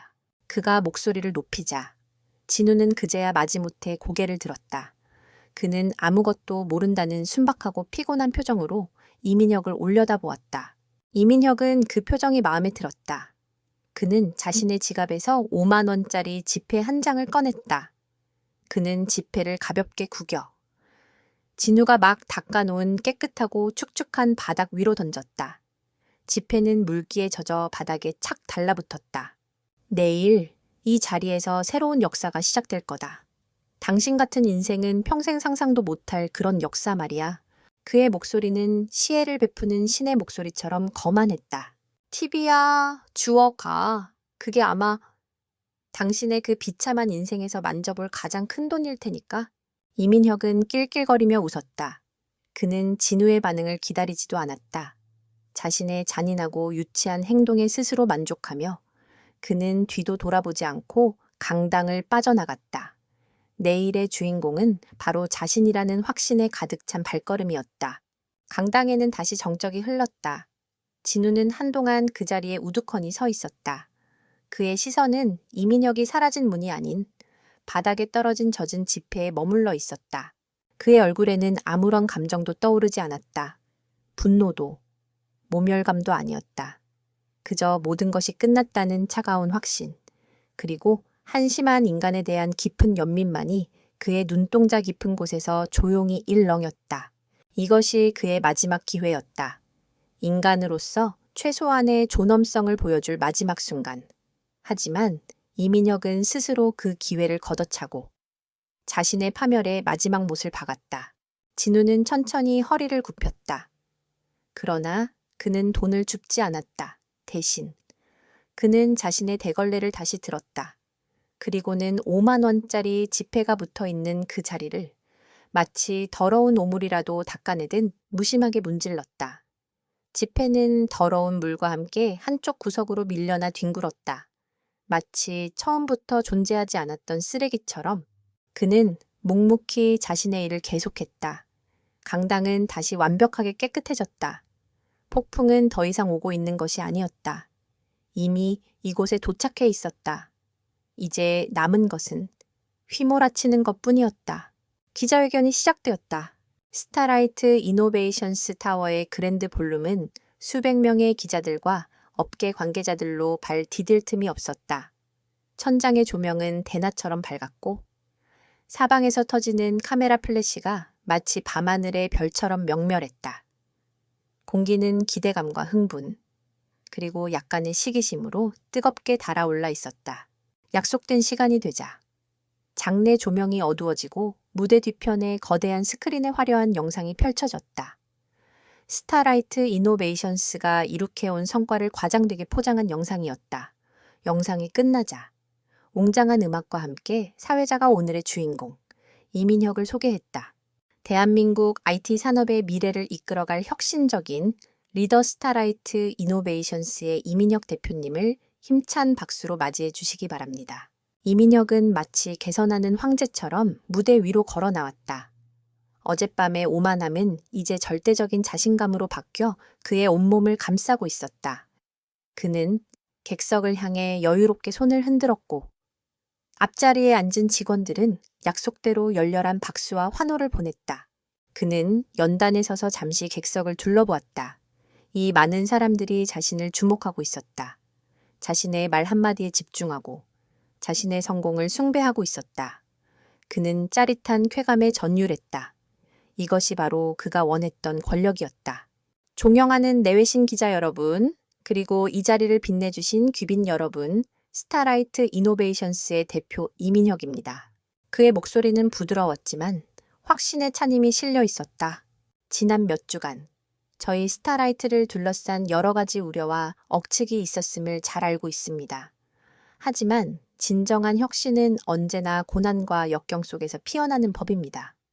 오늘 저는 그 모든 우려를 한 번에 불식시킬 기쁜 소식을 전하고자 이 자리에 섰습니다. 그는 잠시 말을 멈추고 극적인 효과를 노렸다. 기자들은 숨을 죽이고 그의 다음 말을 기다렸다. 저희 스타라이트 이노베이션스는 유럽의 명망 있는 투자사 베리타스 캐피탈로부터 총 5천억 원 규모의 투자를 유치하는 데 성공했습니다. 그의 말이 끝나자마자 장내에서는 엄청난 플래시 세례와 함께 감탄사가 터져나왔다. 5천억? 그것은 웬만한 중견기업의 시가 총액과 맞먹는 엄청난 금액이었다. 직원들은 놀라움과 안도감이 뒤섞인 표정으로 서로를 쳐다보았고 기자들은 미친 듯이 노트북에 헤드라인을 입력하기 시작했다. 이민혁은 그 반응을 온몸으로 즐겼다. 이것은 단순한 투자가 아닙니다. 이것은 저희의 기술력과 미래 가치를 세계가 인정한 증거입니다. 이 자금을 바탕으로 저희는 인공지능, 바이오, 그리고 우주 항공 산업에 이르기까지 인류의 미래를 바꿀 위대한 도전을 시작할 것입니다. 그의 연설은 점점 더 거창해졌다. 그는 마치 자신이 세상을 구원할 메시아라도 된 것처럼 떠들어댔다. 그의 거짓된 비전에 모두가 취해 있을 때였다. 바로 그 순간이었다. 이민혁이 연설의 대미를 장식하기 위해 물잔을 들어 올리려는 찰나. 그의 등 뒤에 있던 거대한 스크린이 갑자기 치직 하는 소음과 함께 꺼졌다. 스타라이트의 로고가 사라지고 화면은 암흑으로 변했다. 강당의 조명 몇 개도 함께 깜박였다. 웅성거림이 파도처럼 번져나갔다.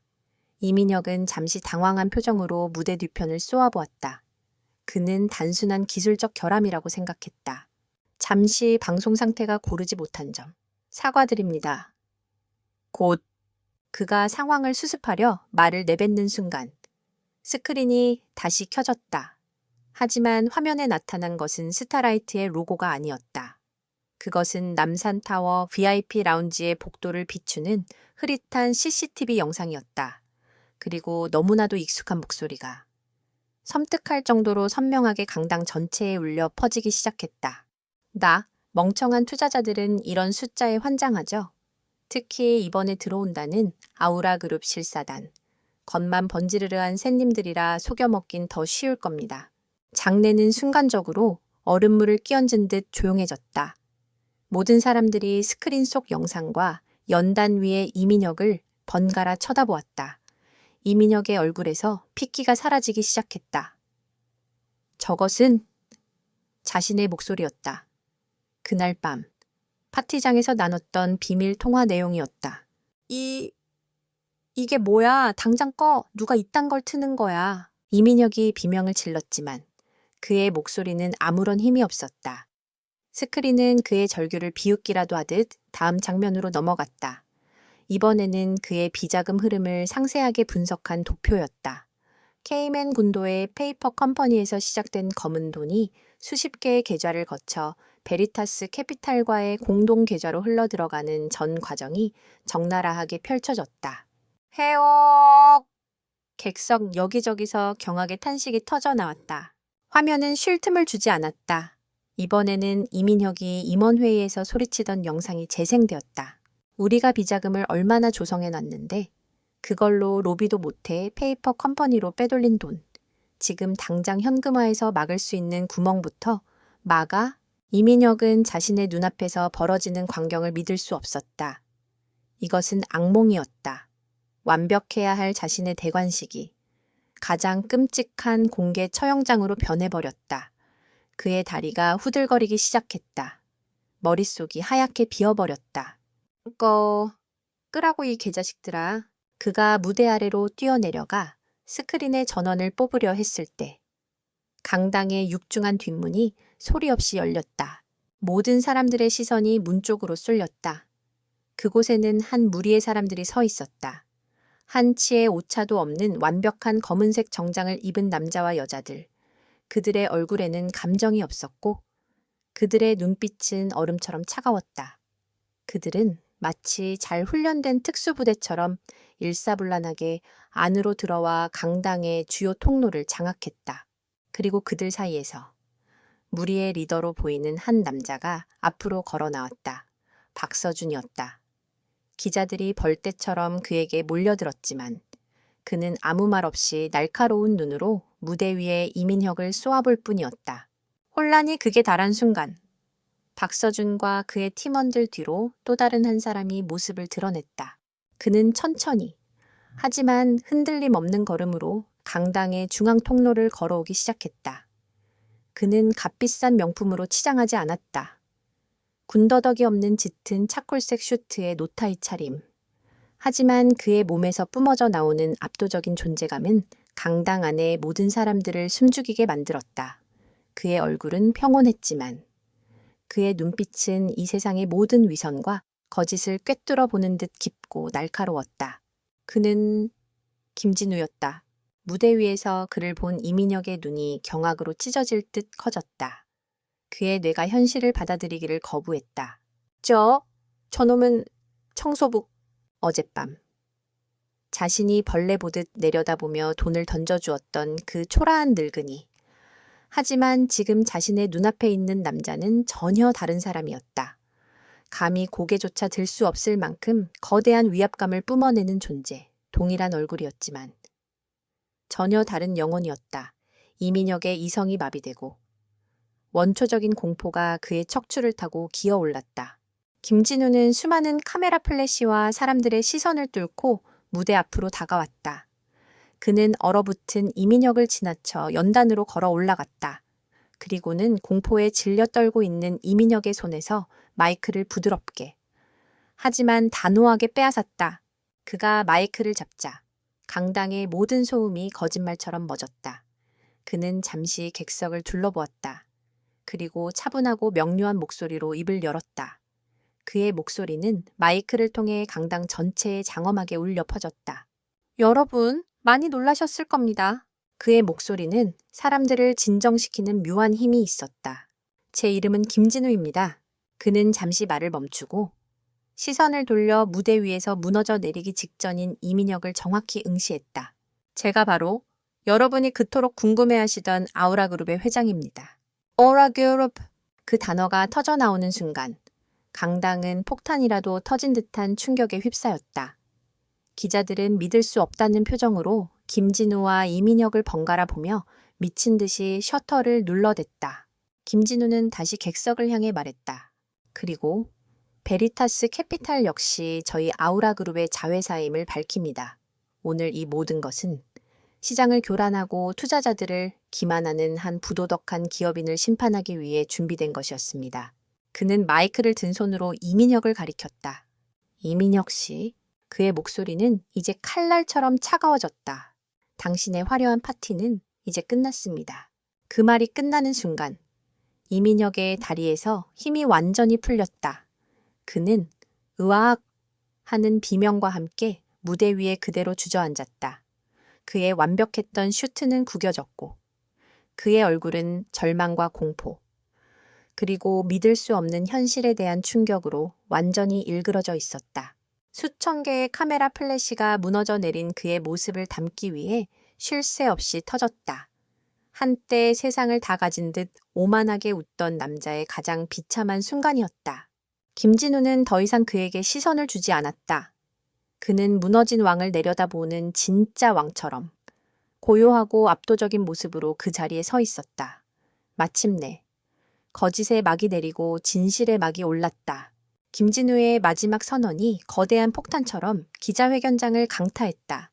잠깐의 정적 후 공간은 수백 명의 기자들이 내지르는 아우성으로 완전히 마비되었다. 김진우 회장님, 언제부터 이 모든 것을 계획하신 겁니까? 아우라 그룹이 직접 함정 수사를 벌인 것입니까? 이민혁 대표 혐의를 인정하십니까? 한 말씀만 해주십시오. 수십 개의 마이크가 무대 위 두 사람에게로 향했고 카메라 플래시는 광란적으로 터져나와 대낮처럼 주위를 밝혔다. 하지만 질문에 대답하는 사람은 아무도 없었다. 이민혁은 넋이 나간 사람처럼 바닥에 주저앉아 초점 없는 눈으로 허공을 응시하고 있었다. 그의 세상은 산산조각 나버렸다. 청소부, 아우라그룹 회장, 5천억짜리 함정. 그의 머리는 이 충격적인 현실의 조각들을 맞춰내지 못하고 있었다. 김진우는 이 모든 혼란의 중심에서 섬처럼 고요했다. 그는 쏟아지는 질문에도 미동조차 하지 않았다. 대신 그는 강당 뒤편을 향해 작게 고갯짓했다. 그것이 신호였다. 미리 대기하고 있던 서울중앙지검 금융범죄수사팀의 검사와 수사관들이 기자들을 해치며 무대 위로 신속하게 진입했다. 그들은 만견자실에 있는 이민혁에게 다가가 그의 양쪽을 단단히 붙들었다. 이민혁 씨, 특정경제범죄 가중처벌 법상 사기, 업무상 횡령, 자본시장법 위반 혐의로 긴급 체포합니다. 당신은 변호사를 선임할 수 있으며 변명의 기회가 있고 불리한 진술을 거부할 권리가 있습니다. 수사관이 차갑게 미란다 원칙을 고지하며 그의 손목에 은색 수갑을 채웠다. 차오커! 수갑이 잠기는 금속성 소리는 이 모든 소음 속에서도 유독 선명하게 이민혁의 귀에 박혔다. 그는 그제야 현실을 자각한 듯 몸을 발버둥치기 시작했다. 이거 놔. 난 죄 없어. 이건 함정이야. 김진우, 저 자식의 함정이라고. 그의 발악은 처절했지만 아무런 소용이 없었다. 한때 대한민국 IT 업계의 황태자로 불렸던 남자는 이제 수많은 카메라 앞에서 초라한 범죄자로 전락하여 질질 끌려나갔다. 그의 마지막 모습은 그의 성공을 담기 위해 모였던 바로 그 카메라들에 의해 영원히 기록되었다. 기자들의 관심이 체포되는 이민혁에게 쏠린 사이 박서준이 연단으로 올라와 김진우의 옆에 섰다. 그는 김진우를 대신해 마이크를 잡고 준비된 입장을 발표했다. 아우라그룹의 비서실장 박서준입니다. 지금부터 저희의 공식 입장을 말씀드리겠습니다. 저희 아우라그룹은 스타라이트 이노베이션스의 최대 채권자로서 이번 사태로 인한 시장의 충격을 최소화하고 선량한 직원들과 회사의 핵심 기술을 보호하기 위해 모든 노력을 다할 것입니다.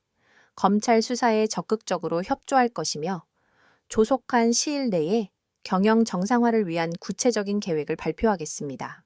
그의 목소리는 기계처럼 정확하고 감정이 없었다. 이 모든 것이 파괴만을 위한 것이 아니라 철저한 계획에 진행되는 재건을 위한 과정임을 명백히 하는 발언이었다. 기자회견장의 혼란이 대한민국 전체로 퍼져나가는 데는 채 10분도 걸리지 않았다. 모든 방송사의 정규 방송이 중단되고 긴급 뉴스가 속보로 타전되었다. 증권가의 대형 스크린에는 온통 이민혁이 수갑을 차고 끌려나가는 사진과 스타라이트 이노베이션스의 로고가 도배되었다. 속보 스타라이트 이노베이션스 이민혁 대표. 5천억대 투자 사기 혐의로 현장 체포 충격 투자의 귀재 아우라그룹. 거대 사기극 직접 설계. 시장의 경종 울리나 단독 베일에 쌓여있던 아우라그룹 김진우 회장. 청소부로 위장 잠입. 영화 같은 진실. 주식시장은 즉각적으로 반응했다. 개장 중이었던 스타라이트 이노베이션스의 주가는 뉴스 속보가 터져나온 지 1분 만에 수직으로 낙하하여 하한가를 기록했고 거래가 정지되었다. 불과 몇 시간 전까지만 해도 수조 원에 달했던 기업 가치가 공중으로 증발해버린 순간이었다. 이민혁이 평생을 바쳐 쌓아 올린 모래성은 파도 한 번의 흔적도 없이 사라졌다. 같은 시각 스타라이트 이노베이션스 사옥은 거대한 폭풍의 눈이었다. 기자회견에 동원되었던 직원들이 충격과 공포에 휩싸인 차에 사무실로 복귀했다.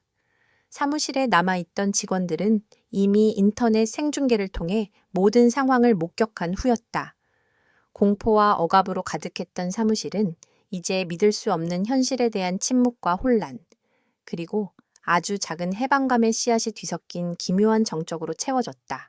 개발팀의 이지은은 자신의 자리에 돌아와 조용히 눈물을 흘렸다. 그것은 슬픔의 눈물이 아니었다. 지긋지긋했던 악몽이 끝났다는 안도감, 그리고 어쩌면 새로운 시작이 올 수도 있다는 신락 같은 희망이 만들어낸 눈물이었다. 그녀는 책상 위에 놓여있던 따뜻한 우유 한 팩을 떠올렸다. 이름 모를 청소부의 작은 친절. 그녀는 어렴풋이 그 청소부가 자신들이 겪고 있던 고통을 알고 있었을지도 모른다고 생각했다. 반면 이민혁의 신복으로 일하며 그의 불법 행위에다 간도 건루밥 행위에 적극적으로 가담했던 임원들과 팀장들은 공황 상태에 빠졌다. 그들은 미친 듯이 자신의 컴퓨터에서 파일을 삭제하고 파쇄기 앞에 길게 줄을 서서 서류를 갈아버렸다. 누군가는 이미 짐을 싸서 도망칠 준비를 하고 있었다. 하지만 그들의 탈출구는 이미 막혀 있었다. 박서준이 이끄는 아우라 그룹의 법무팀과 보안팀이 검찰 수사관들과 함께 사옥에 도착했다. 지금부터 스타라이트 이노베이션스의 모든 자산은 동결되며 모든 데이터는 압수수색 영장에 의거하여 증거물로 확보합니다. 모든 임직원들은 자리에서 대기해 주시기 바랍니다.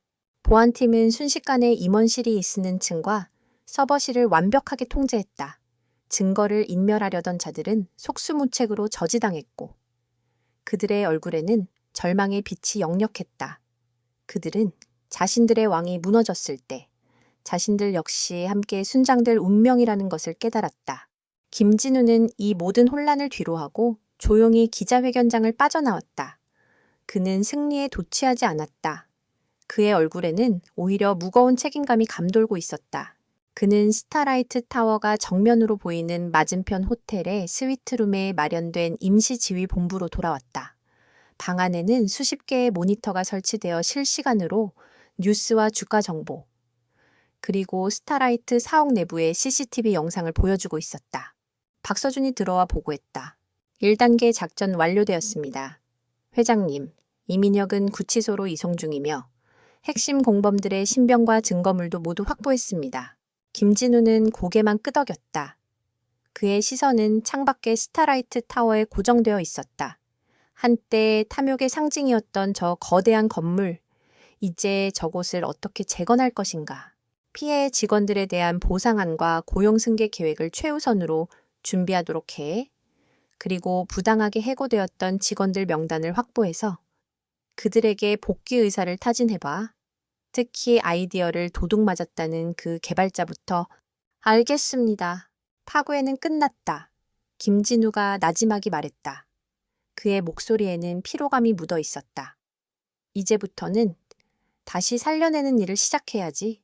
그의 눈에는 승자의 환희가 아닌 병든 환자를 수술해야 하는 의사의 고뇌와 결의가 담겨 있었다.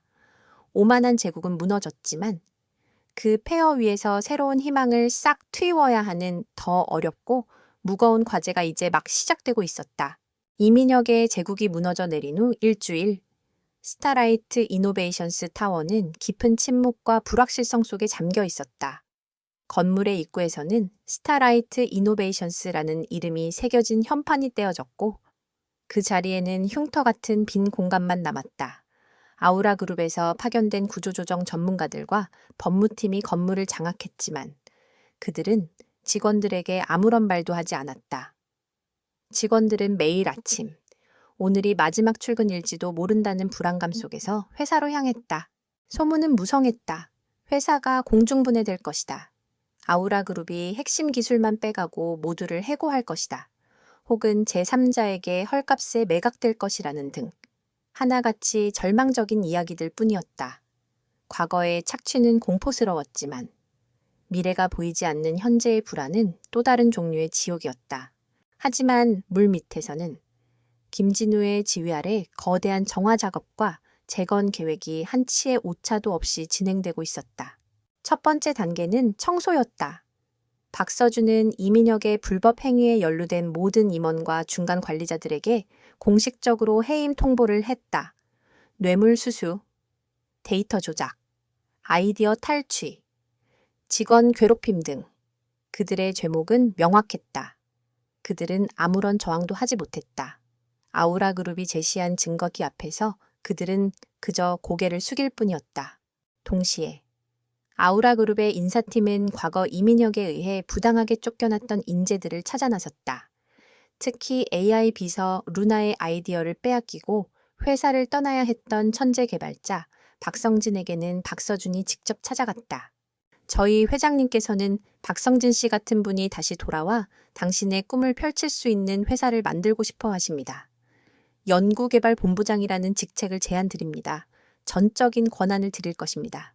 박성진은 처음에는 믿지 못했지만 박서준의 진심 어린 설득과 김진우 회장의 확고한 의지를 전해 듣고 마침내 눈물을 흘리며 제안을 수락했다. 빼앗겼던 자신의 아이를 되찾는 기분이었다. 그리고 회사에 남아있던 선량한 직원들에게도 조용한 변화가 찾아오기 시작했다. 개발팀의 이지은은 그날도 불안한 마음으로 코드를 들여다보고 있었다. 그때 그녀의 컴퓨터로 한 통의 이메일이 도착했다. 발신인은 회장 비서실이었다. 내용은 간단했다. 회장님께서 잠시 뵙기를 원하십니다. 지금 바로 25층 집무실로 와주시기 바랍니다. 이지은의 심장이 쿵 하고 내려앉았다. 깁샵 25층. 그곳은 이민혁의 공간이었다. 이제는 새로운 주인이 차지한 그곳에 불려간다는 것은 해고 통보를 의미하는 것일 터였다. 그녀는 떨리는 다리로 자리에서 일어나 엘리베이터로 향했다. 동료들이 안타까운 눈으로 그녀의 뒷모습을 바라보았다. 25층 집무실은 이민혁의 과시적인 취향이 모두 지워지고 간결하고 실용적인 공간으로 변해 있었다. 그녀를 맞이한 것은 김진우였다. 그는 값비싼 정장 대신 편안한 스웨터 차림으로 책상에 앉아 서류를 보고 있었다. 그의 모습은 더 이상 청소부도 기자회견장에 카리스마 넘치는 회장도 아닌 그저 온화하고 지적인 중년 남성이었다. 이지은 씨, 앉아요. 그는 그녀에게 맞은편 의자를 권했다. 그의 목소리는 따뜻하고 부드러웠다. 이지은은 거의 울기 직전의 표정으로 의자 끝에 간신히 걸터 앉았다. 많이 불안했을 텐데 미안합니다. 회사가 정상화될 때까지 시간이 좀 걸릴 겁니다. 김진우는 본론으로 들어가지 않았다. 그는 먼저 그녀의 불안한 마음을 위로했다. 그리고는 그녀가 과거에 작성했던 코드 일부가 담긴 태블릿 PC를 그녀에게 내밀었다. 이 코드를 봤어요. 루나 프로젝트의 초기 모델에 적용된 알고리즘이더군요. 아주 독창적이고 효율적인 방식입니다. 왜 이 방식이 최종 버전에 채택되지 않았는지 궁금해해서 불렀습니다. 이지은은 놀라서 눈을 동그랗게 떴다. 해고 통보가 아니었다. 그는 정말로 자신의 작업물에 대해 묻고 있었다. 그녀는 자신도 모르게 당시의 상황을 설명하기 시작했다. 자신의 아이디어가 어떻게 묵살되었고 비효율적인 상부의 지시를 따라야만 했는지를 김진우는 그저 조용히 그리고 아주 진지하게 그녀의 이야기를 들어주었다. 그는 단 한 번도 그녀의 말을 끊거나 평가하지 않았다. 한참 후 그녀의 이야기가 끝나자 김진우가 입을 열었다. 이지은 씨 같은 개발자가 자신의 목소리를 낼 수 없는 회사는 미래가 없습니다. 루나 프로젝트를 처음부터 다시 시작할 겁니다. 그리고 그 프로젝트의 팀 리더를 이지은 씨에게 맡기고 싶습니다. 네, 제가요. 저는 그런 자격은 내가 판단합니다. 나는 직위나 경력이 아니라 실력과 열정을 믿습니다. 당신의 눈에서 그걸 봤어요. 어떻게 하겠습니까? 이지은은 자신의 귀를 의심했다. 억압받고 무시당하기만 했던 자신의 가치를. 대한민국에서 가장 막강한 권력을 가진 남자가 알아봐주고 있었다. 그녀의 눈에서 뜨거운 눈물이 흘러내렸다. 그녀는 고개를 숙인 채 한참 동안 어깨를 들썩였다. 그리고 마침내 그녀는 고개를 들고 결심에 찬 목소리로 대답했다. 하겠습니다. 제 모든 것을 걸고 최고의 결과물로 보답하겠습니다. 김진우의 얼굴에 희미한 미소가 떠올랐다. 며칠 후 전 직원에게 소집 명령이 내려졌다. 장소는 이민혁이 몰락했던 바로 그 그랜드 볼룸이었다. 직원들은 불안과 호기심이 뒤섞인 표정으로 하나둘씩 자리를 채웠다. 김진우는 아무런 예고 없이 무대 위로 걸어 나왔다. 그는 연단에 서지 않고 무대 가장자리에 편안하게 걸터 앉아 마이크를 잡았다. 직원들과 눈높이를 맞추기 위함이었다. 여러분, 김진우입니다. 그의 차분한 목소리가 강당을 채웠다. 저는 오늘 여러분께 사과하기 위해 이 자리에 섰습니다. 모두가 의아한 표정으로 그를 쳐다보았다. 지난 시간 동안 여러분이 이전 경영진 아래서 겪어야 했던 부당한 대우와 고통에 대해 진심으로 사과드립니다. 회사는 두려움과 착취가 아닌 존중과 협력을 바탕으로 성장해야 하는 곳입니다. 우리 사회와 비즈니스 커뮤니티의 일원으로서 이 회사의 병든 신호를 더 빨리 알아채지 못한 것에 대해 깊은 책임감을 느낍니다. 정말 죄송합니다. 그는 자리에서 일어나 허리를 숙였다. 진심 어린 사과였다. 직원들은 술렁이기 시작했다. 그 누구도. 특히 이 회사에서 가장 높은 사람이 자신들에게 사과하리라고는 상상도 하지 못했다. 그들의 마음속에 얼어붙어 있던 불신의 벽이 조금씩 녹아내리기 시작했다. 이 회사는 이제 과거와 완전히 단절할 것입니다. 그래서 우리는 스타라이트 이노베이션스라는 이름을 버리기로 결정했습니다. 그의 말이 끝나자 무대 뒤편 스크린에 새로운 이름과 로고가 떠올랐다. 솔라리스테크 솔라리스텍. 태양이라는 의미처럼 어둠을 몰아내고 새로운 빛을 향해 나아가겠다는 의지가 담긴 이름이었다. 솔라리스테크는 새로운 리더들과 함께 새롭게 출발할 것입니다. 그는 새로운 경영진을 소개했다. R&D 본부장으로 돌아온 박성진, 재무총괄이사로 승진한 정직한 회계팀 박 부장, 그리고 AI 개발팀장으로 발탁된 이지은, 아우라 그룹에서 온 낙하산 인사는 단 한 명도 없었다. 모두가 이 회사 내부에서 헌신했던 혹은 쫓겨났던 인물들이었다. 그것은 김진우의 약속이 빈말이 아님을 증명하는 가장 확실한 행동이었다. 솔라리스 테크의 비전은 단 하나입니다. 사람이 중심인 회사입니다. 여러분의 창의성과 열정이 존중받고 공정한 보상이 이루어지며 투명하게 운영되는 회사를 만들겠습니다. 오늘부로 모든 종류의 강제적인 야근과 주말 근무를 폐지합니다. 성과는 개인 단위가 아닌 팀의 성공을 기준으로 공정하게 평가하고 보상할 것입니다. 그리고 누구든 익명으로 저에게 직접 의견을 전달할 수 있는 채널을 개설하겠습니다. 그의 발표가 이어질수록 직원들의 얼굴에 놀라움과 함께 희미한 희망의 빛이 떠오르기 시작했다. 연설은 길지 않았다. 그는 마지막으로 직원들을 둘러보며 말했다. 파고에는 쉽습니다.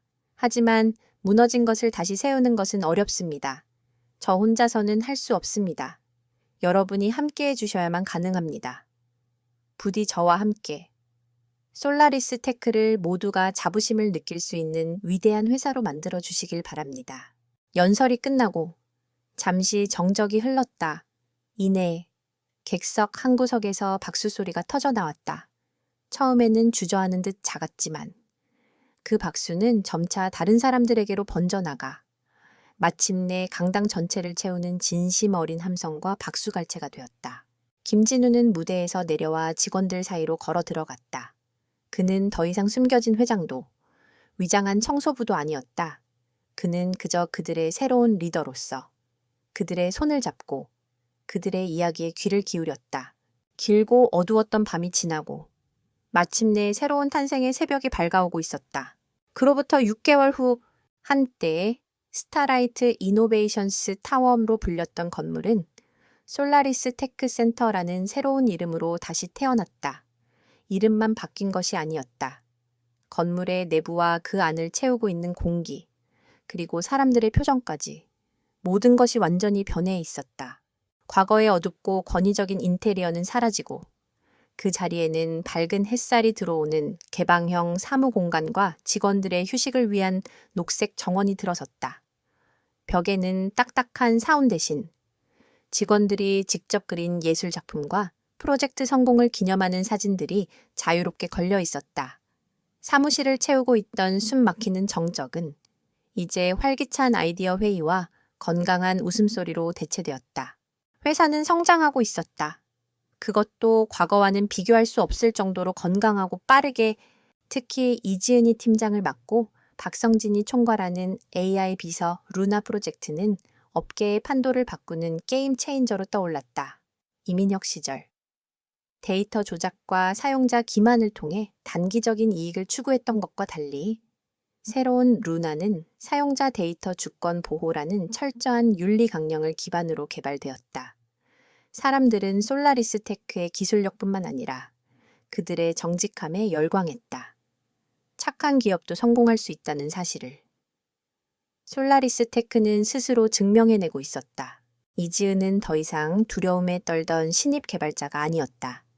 그녀는 이제 수십 명의 팀원들을 이끄는 자신감 넘치는 리더가 되어 있었다. 그녀는 과거 자신이 당했던 것처럼 팀원들을 윽박지르지 않았다. 대신 그들의 의견을 경청하고 실패를 격려하며 성공의 공을 함께 나누었다. 그녀의 팀은 회사에서 가장 창의적이고 성과가 높은 팀으로 손꼽혔다.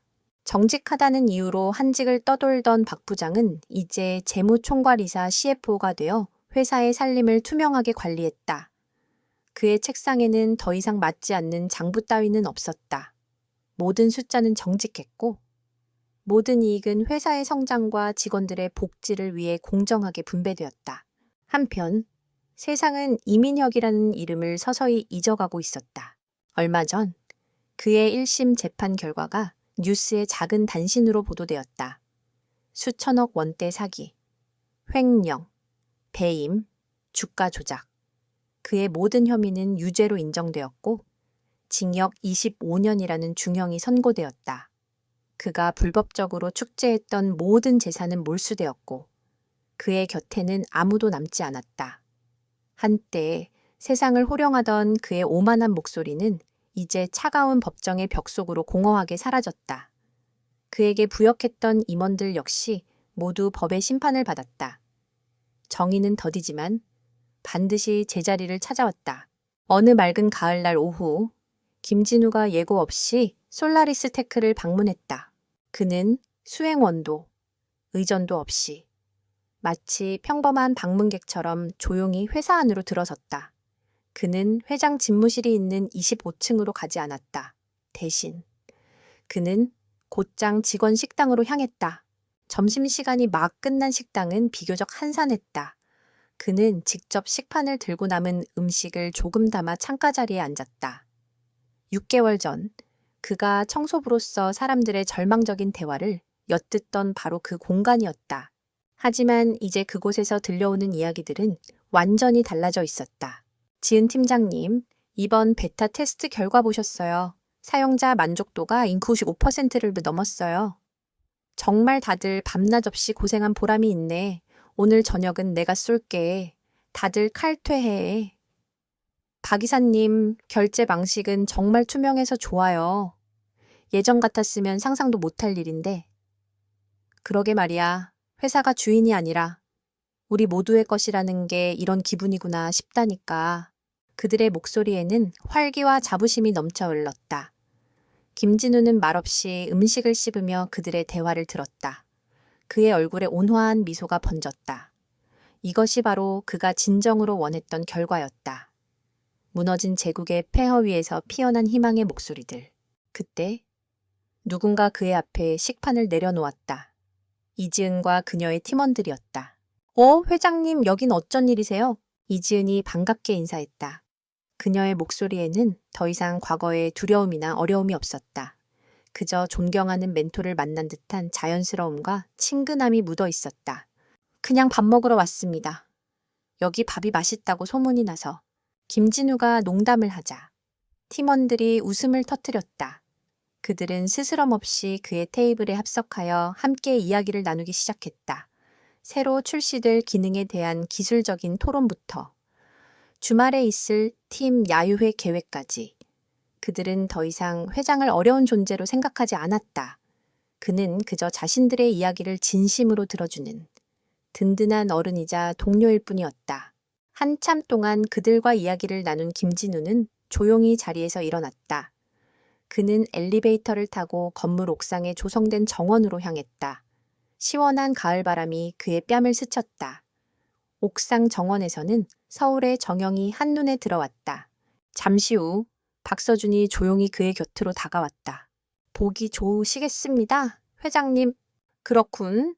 김진우가 짧게 대답했다. 그의 시선은 도시의 스카이라인에 머물러 있었다. 서준아, 나는 가끔 내가 가진 힘의 무게에 대해 생각한다. 권력이란 건 이민혁처럼 남을 억누르고 군림하기 위해 쓰는 게 아니야. 그건 저 사람들처럼. 성실하게 살아가는 사람들이 좌절하지 않고 자신의 꿈을 펼칠 수 있도록 보이지 않는 곳에서 길을 닦아주고 바람을 막아주는 방패가 되어주는 일이다. 그는 청소부의 장갑을 꼈었던 자신의 손을 내려다보았다. 진실의 가치는 돈으로 매길 수 없지. 진실은 그 자체로 무게를 가지고 있어. 우리가 할 일은 그저 그 진실을 가리고 있는 더러운 쓰레기들을 치워주는 것뿐이다. 그러면 진실은 스스로 빛을 발하게 되어 있어. 박서준은 말없이 고개를 끄덕였다. 그는 자신의 주군이 가진 철학의 깊이를 다시 한번 실감했다. 김진우는 다시 도시를 향해 시선을 돌렸다. 수많은 빌딩 숲 아래에서 수많은 사람들이 각자의 삶을 살아가고 있었다. 그는 더 이상 숨겨진 심판자가 아니었다. 그는 이제 묵묵히 자신의 자리에서 세상을 조금 더 나은 곳으로 만드는 정원사에 가까웠다. 한때 오만과 거짓으로 가득 찼던 이 공간에서 이제 희망의 목소리가 울려 퍼지고 있었다. 그것이야말로 그가 벌였던 길고 힘든 싸움의 진정한 메아리, 진실의 메아리였다. 그의 얼굴에 더할 나위 없이 평온하고 만족스러운 미소가 떠올랐다.